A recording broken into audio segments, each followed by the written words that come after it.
I'm Jenny, and welcome to the Insider Show. Today we're going to show you how to create a budget and how to list your home on the internet as a for sale by owner.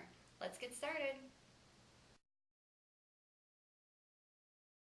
So Ryan, what does somebody need to do when they're trying to figure out how much they can qualify for a home? Well, there's different ways you can look at it. Your typical loan officer is going to tell you just to look at how much you can afford based on what your housing payment is going to be and your other debts and your credit report. But there's a lot more to it. You need to be able to justify what you spend outside of just your housing payment. And what I mean by that is your groceries, your items for your children, your everyday items to keep up on the house. You've got other things such as uniforms for the kids. You've got baseball, you've got basketball, football, all the sport items. If you've got a pet, you need to keep in mind how much that costs you. You need to look at the whole picture.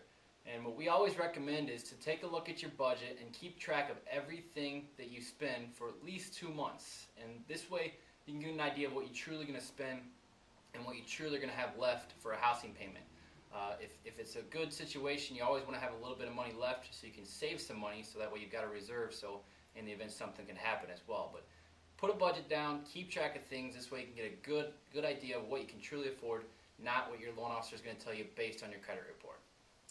That's good information. It's something that we all don't think about because it's things that you're not planning into when you're thinking about spending money on a home. Thanks so much.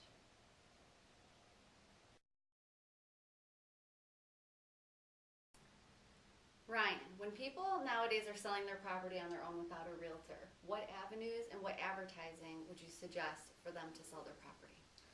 It's a good question. We always tell our clients to do a little bit of marketing on their own before they go out and find a realtor to list their property. Easy ways you can do it. There's a lot of classified websites out there that you can kind of just dabble in, just see what type of attention your home's going to get and for what pricing are out there in your neighborhood to see where you should list the property at. Just do a little homework on your own, more or less. One of the websites we find very attractive and very lucrative to people selling or buying homes is going to be the Craigslist site.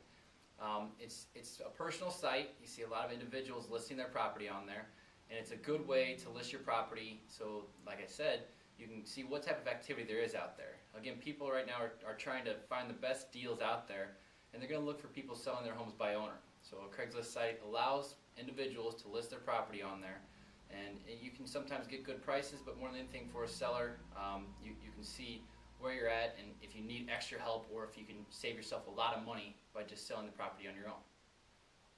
Thanks so much, Ryan. With all the people out there looking to sell their home, I'm sure this information will be very beneficial.